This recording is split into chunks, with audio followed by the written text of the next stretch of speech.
Hi, this is Perry, and welcome to The Buzz on Voting, the show where we discuss, you guessed it, voting.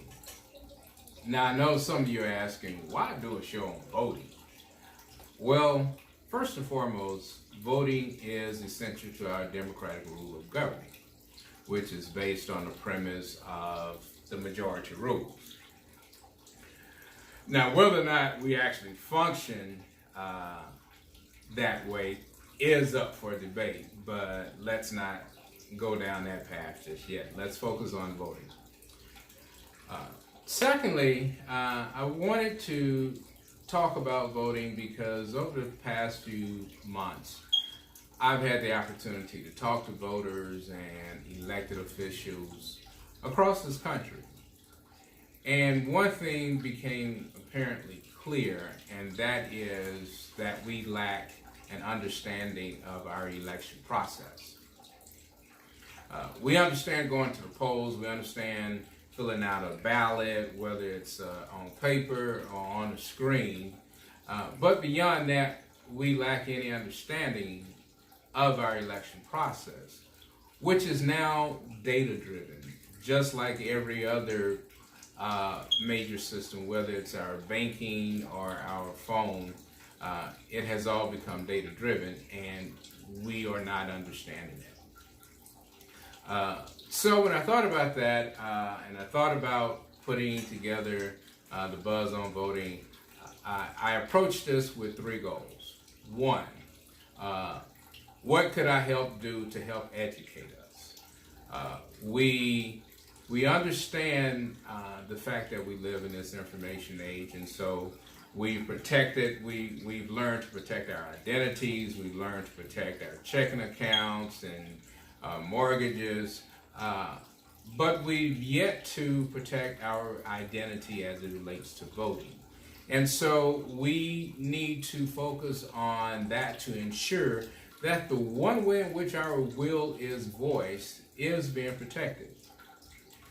Secondly, I wanted to provide a format to inform you.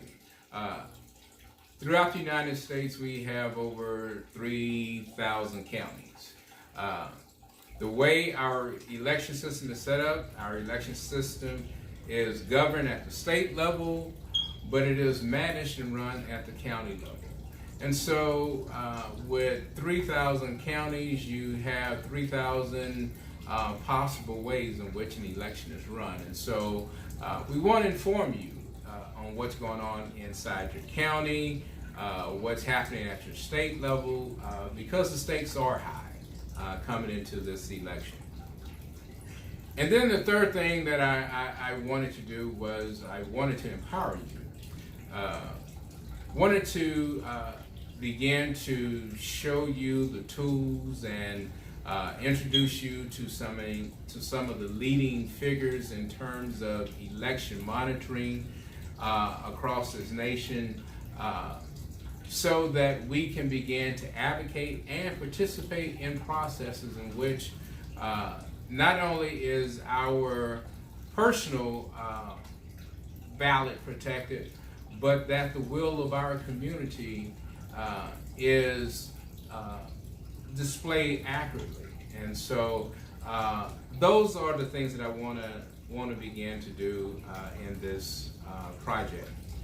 But before we do, I wanted to give you a nice little history lesson on how we got to this point, and it's about data.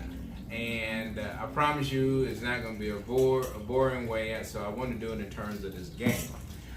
Now, I learned that President Trump was a big fan, or is a big fan, of three-card Monte.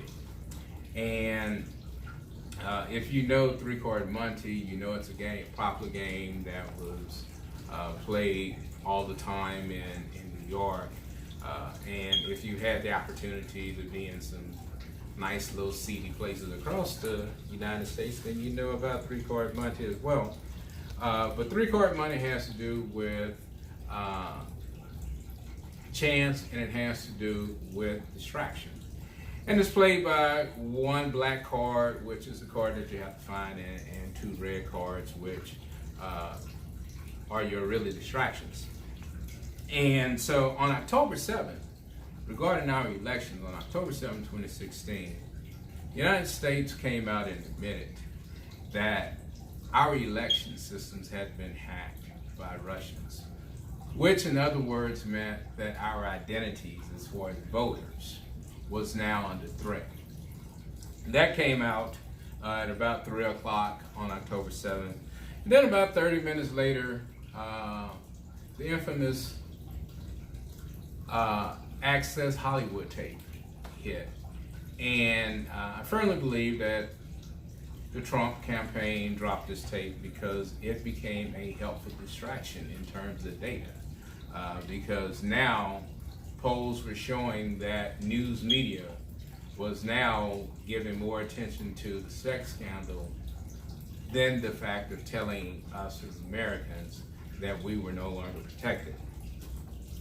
Then after the sex scandal came up, about 15, 20 minutes later, we got another distraction, which was the WikiLeaks tape admitting and showing that Hillary Clinton's campaign had been in contact with the Democratic National Committee. And so to give the appearance that there was some inside workings going on, and and everyone began to enjoy. Those who weren't into the sex scandals soon paid attention to the Washington, D.C. scandal. And so thus began a game of three-card Monte.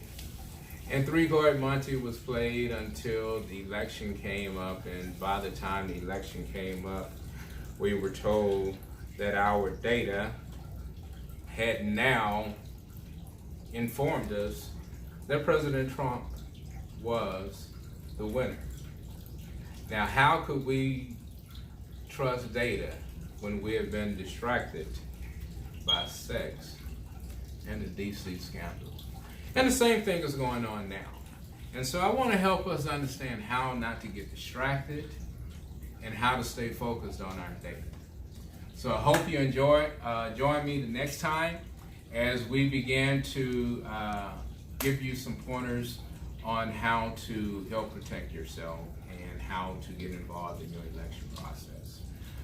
If you want to follow me, I am on Facebook, Perry Busby.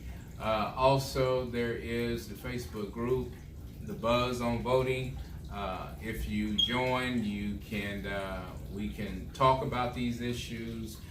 Give me some feedback, things that you'd like for me to help inform or know what's going on inside your state, inside your county.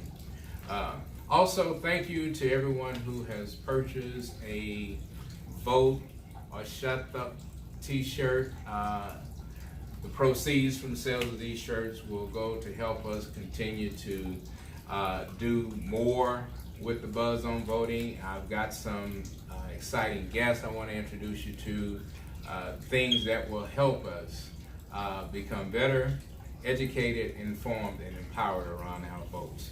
So again, catch me for the next time for the Buzz on Voting, and remember, vote or shut up.